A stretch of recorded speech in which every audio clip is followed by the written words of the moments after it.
Hello fellow Hell Let Loose players, Burning Wiki here, and as you all know, Hell Let Loose devs are working hard on the Soviet update, and today I want to talk about the Kursk map. As you might or might not know, Kursk was the biggest tank battle of World War II on the endless steppes of the former Soviet Union. And boy, did the Hell Let Loose devs replicate that feeling. The new Kursk maps absolutely looks amazing and gives the player the feeling they are really on the steppes of the Soviet Union fighting the enemy. The map is mostly grassy open space terrain, but on the west and east side are two huge trench systems, marked with the black squares. These massive trench systems are very important if your team wants to hold and defend the flanks. After the trench systems come a huge open grassy terrain marked in the red boxes. No matter what a player does, you cannot escape the fact that sooner or later you will need to leave your trench and risk crossing the open fields with all the dangers that come with that.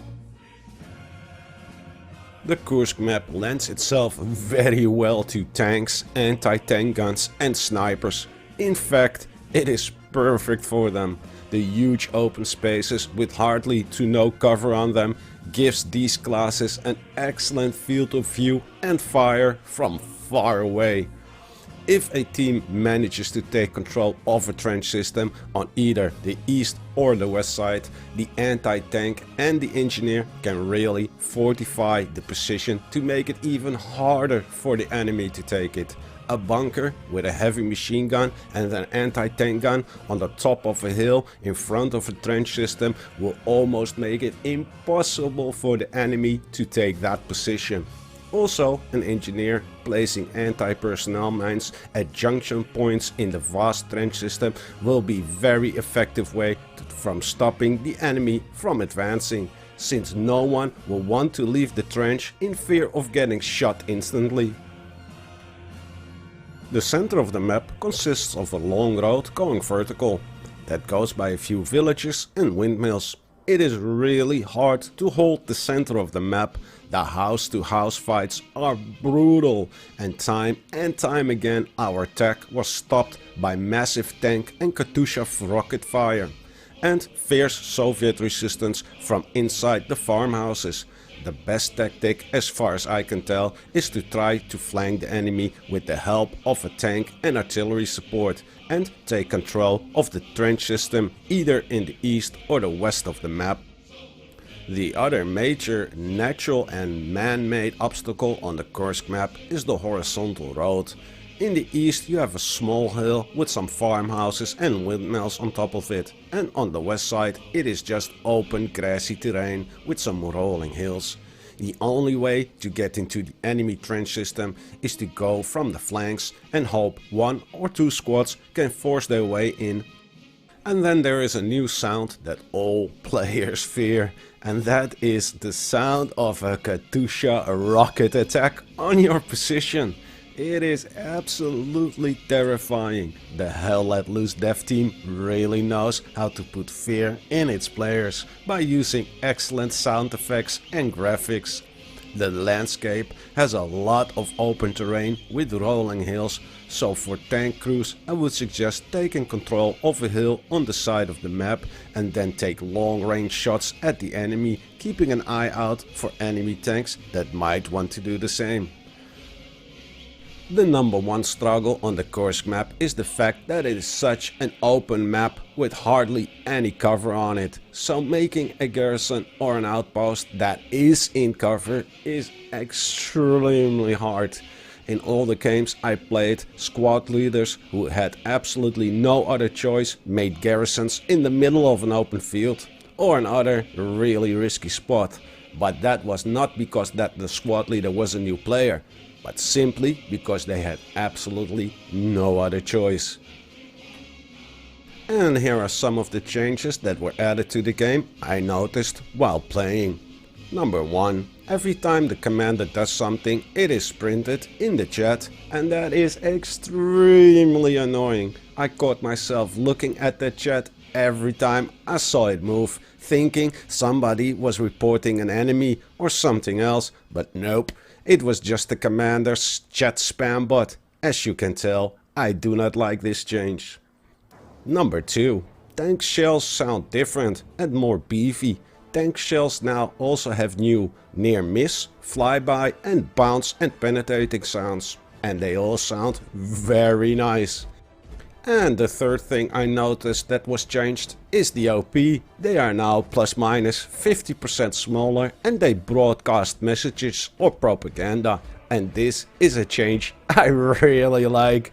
Now we can detect enemy outposts not only by sight but by hearing. A very nice change indeed.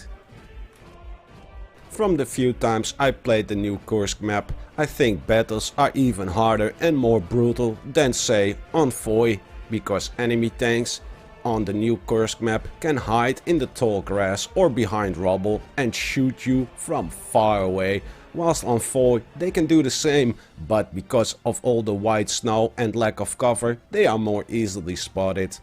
However, the new Russian anti-tank rifle clearly has an advantage over the normal bazooka anti-tank player on a map like this.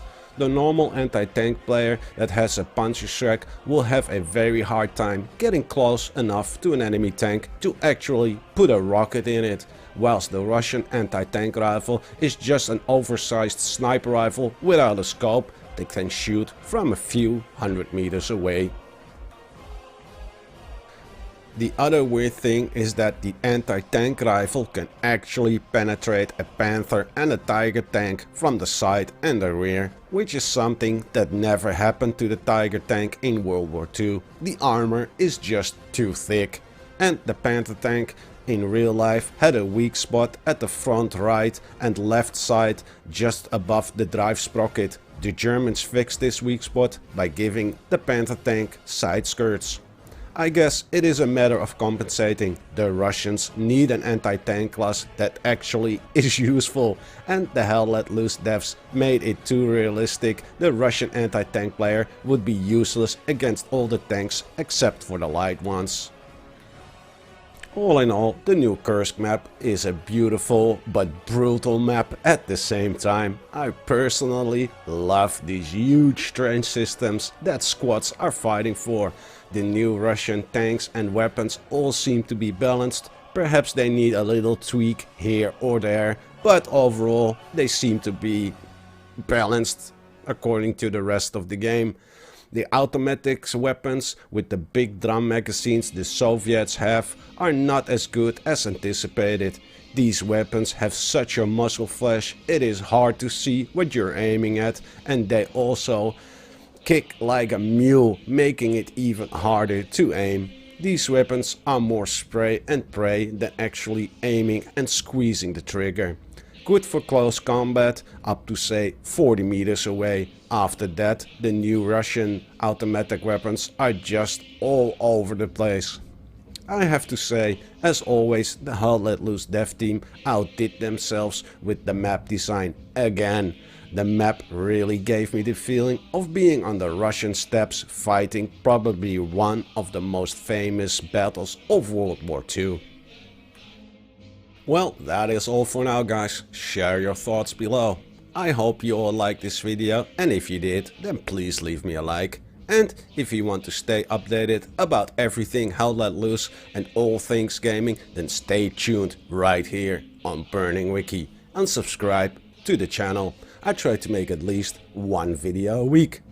We also recently started a Discord channel for people who are looking for a nice friendly place to chat about Hell Let Loose or are looking for players to play Hell Let Loose with, but of course also for other games like Scum, 7 Days to Die, Rust, Destiny 2 and many more. So if you are looking for a group to play Hell Let Loose or other games with, or just want to chat, then go to our Discord and join our community. Link is in the description. My name is Burning Wiki, and I will see you all next time in Hell Let Loose.